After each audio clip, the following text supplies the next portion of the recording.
Tak hanya ikut campur dalam urusan politik Venezuela, Presiden Donald Trump juga mengancam Iran.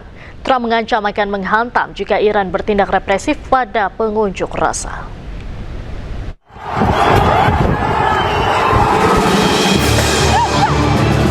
Unjuk rasa yang terjadi di Teheran, Iran tak lepas dari sorotan Amerika Serikat.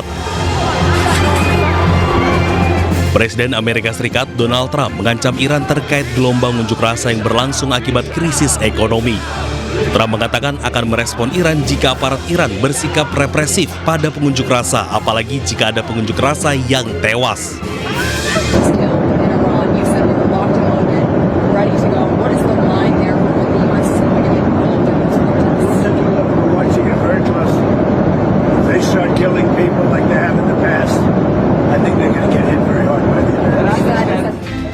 Sebelumnya unjuk rasa besar-besaran digelar di sejumlah wilayah Iran sebagai bentuk protes terhadap krisis ekonomi Iran. Aksi pada awalnya dimulai di ibu kota Teheran ini meluas ke sejumlah wilayah dan mulai mengarah pada tuntutan politik, termasuk seruan menentang pemimpin tertinggi Iran Khamenei serta tuntutan penggulingan rezim.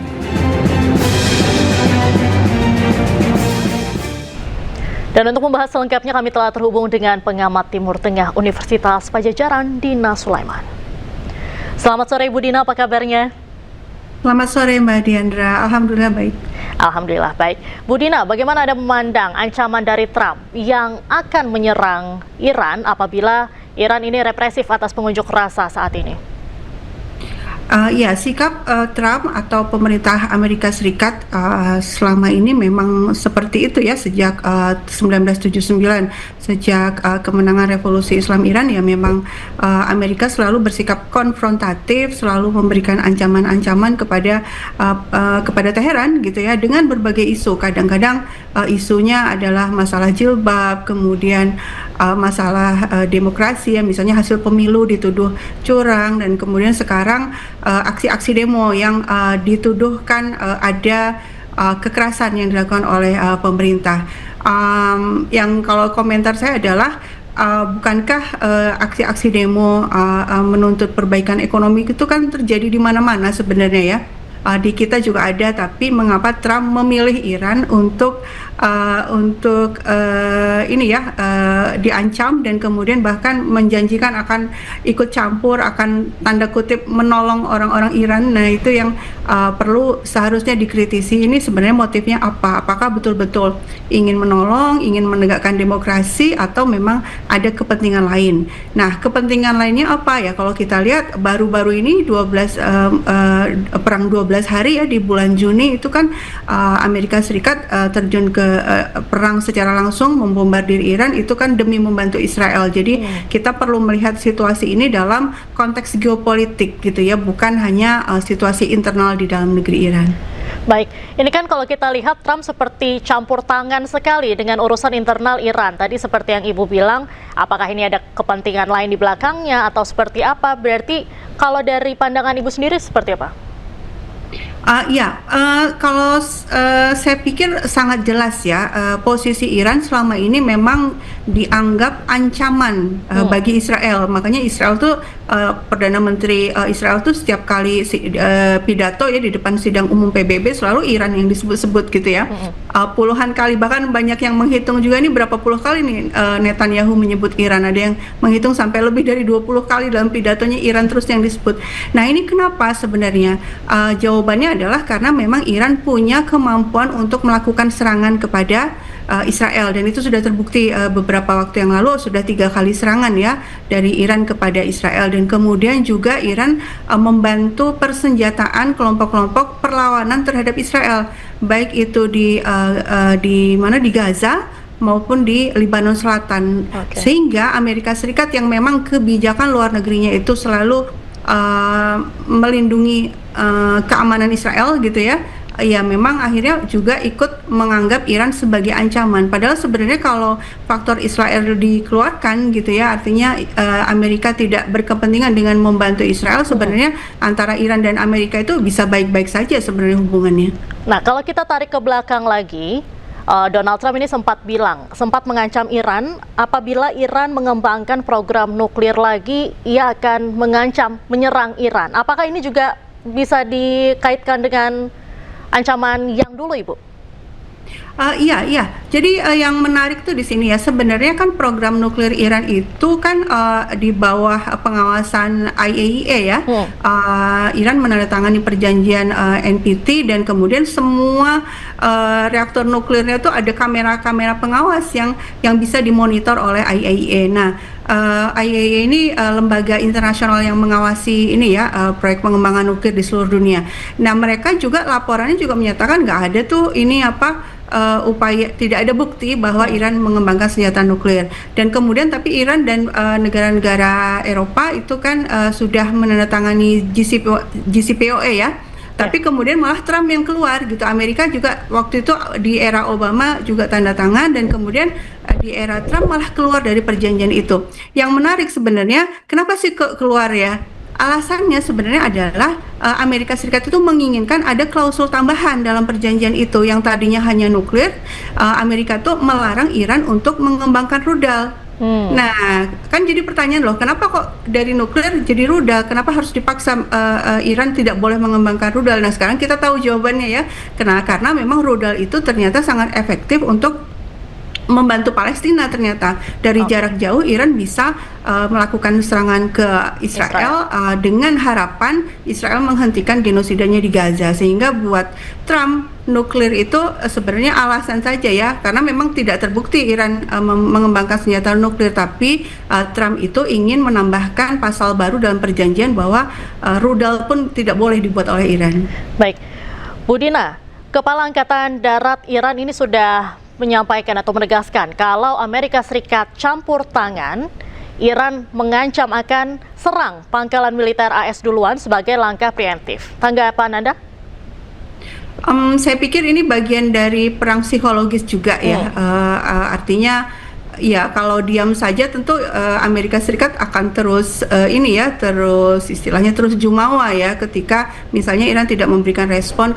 Kan memang aksi-aksi demo di Iran ini juga diakui secara terbuka ya oleh Mike Pompeo juga, kemudian juga media-media Israel juga memberitakan bahwa memang ada agen-agen Mossad di lapangan. Mike Pompeo ini mantan direktur CIA ya, dan dia secara terbuka menyatakan selamat tahun baru untuk orang-orang Iran yang ada di jalanan dan para agen Mossad yang bersama mereka, sampai terbuka mengatakan demikian gitu kan. Baik. Sehingga seandainya Iran diam saja, tentu Trump akan melanjutkan provokasinya. Mungkin harapan Iran dengan memberikan ancaman preemptif ini ya supaya Amerika berpikir-pikir lagi ya. Baik, probabilitasnya saat ini seperti apa, Bu? Eskalasi yang akan terjadi, apakah ini akan meluas ke wilayah lain atau juga di tengah wacana pencaplokan Greenland, ataukah Trump akan menyerang Iran duluan?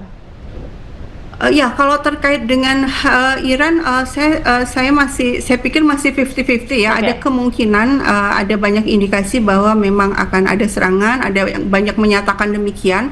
Tapi bisa juga Amerika berpikir ulang ya, karena secara logis juga dia nggak akan bisa melakukan perang di banyak front sekaligus ya. Ini Venezuela belum selesai, kemudian juga sudah bicara soal Greenland. Kalau kita dengar bagaimana analisis dari John Mearsheimer ya, pengamat politik internasional di Amerika Serikat, dia bilang sangat mungkin itu dilakukan karena memang untuk mengambil Greenland itu buat Amerika tidak sulit gitu.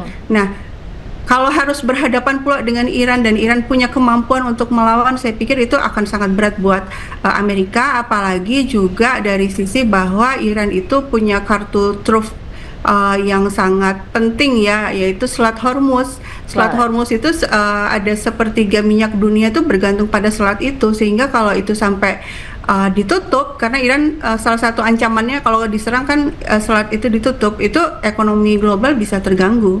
Baik, terima kasih banyak Ibu Dina Sulaiman sudah bergabung dengan Ayu Sore hari ini. Salam sehat selalu Ibu.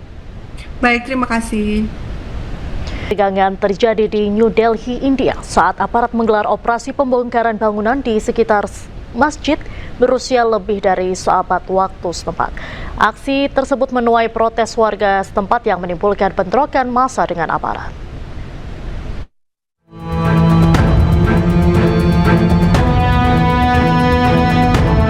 Unjuk rasa atas pembongkaran bangunan di sekitar Masjid Faiz-e Elahi, kawasan Turkman Gate Ramlila Maidan yang dikenal sebagai permukiman muslim padat dan bersejarah di jantung ibu kota India berakhir ricuh.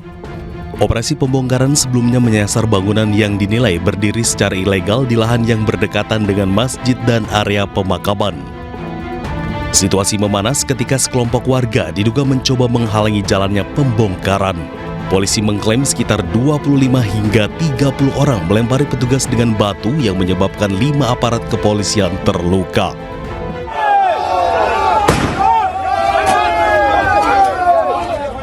Untuk mengendalikan keadaan, polisi melepaskan gas air mata. Sedikitnya 5 orang dilaporkan ditahan, sementara beberapa lainnya masih menjalani pemeriksaan. Aparat juga mendaftarkan laporan polisi terhadap pelaku yang belum teridentifikasi dengan dugaan perusuhan, penyerangan aparat, dan menghalangi tugas resmi. Sebelumnya, pembongkaran dilakukan dengan mengerahkan 20 unit bulldozer pada malam hari dengan pengamanan ketat. Otoritas setempat menyampaikan operasi pembongkaran bangunan dilaksanakan atas perintah Pengadilan Tinggi Delhi dan telah melalui koordinasi dengan perwakilan warga serta pengurus masjid. Pemerintah menegaskan bangunan masjid yang berusia lebih dari seabad tersebut tidak mengalami kerusakan. Yang dibongkar hanyalah bangunan komersial ilegal seperti gedung pertemuan, pusat diagnostik, dan klinik.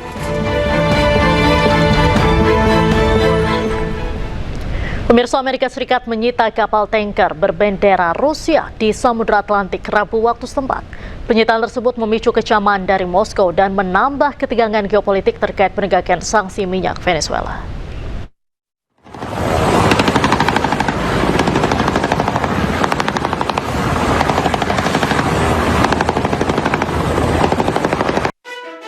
Militer Amerika Serikat menangkap sebuah kapal tanker minyak berbendera Rusia Marinera di perairan Samudra Atlantik Utara dekat Islandia Rabu waktu setempat. Tanker tersebut diketahui mengangkut minyak dari Venezuela dengan tujuan Rusia. Pemerintah Amerika Serikat menyatakan Marinera merupakan bagian dari armada bayangan, yakni jaringan kapal yang digunakan untuk mengangkut minyak negara-negara yang dikenai sanksi, termasuk Venezuela, Rusia, dan Iran. Amerika Serikat menyatakan kapal tersebut melanggar sanksi minyak dan telah mengubah identitasnya untuk menghindari blokade. Penyitaan tetap dilakukan meski kapal itu dilaporkan dikawal oleh Angkatan Laut Rusia. Washington menyatakan penyitaan dilakukan berdasarkan surat perintah Pengadilan Federal Amerika Serikat. Menteri Pertahanan Amerika Serikat Pete Hegseth menegaskan bahwa blokade Amerika terhadap minyak Venezuela kini berlaku penuh dimanapun di dunia. Moskow pun mengecam keras penyitaan kapal tanker minyak tersebut dan menegaskan bahwa kebebasan navigasi berlaku di perairan laut lepas. Kementerian Luar Negeri Rusia juga mendesak Washington agar segera mengizinkan pemulangan awak kapal asal Rusia. Meski demikian, jubir Gedung Putih menyampaikan para awak kapal kemungkinan akan dibawa ke Amerika Serikat untuk menghadapi proses hukum.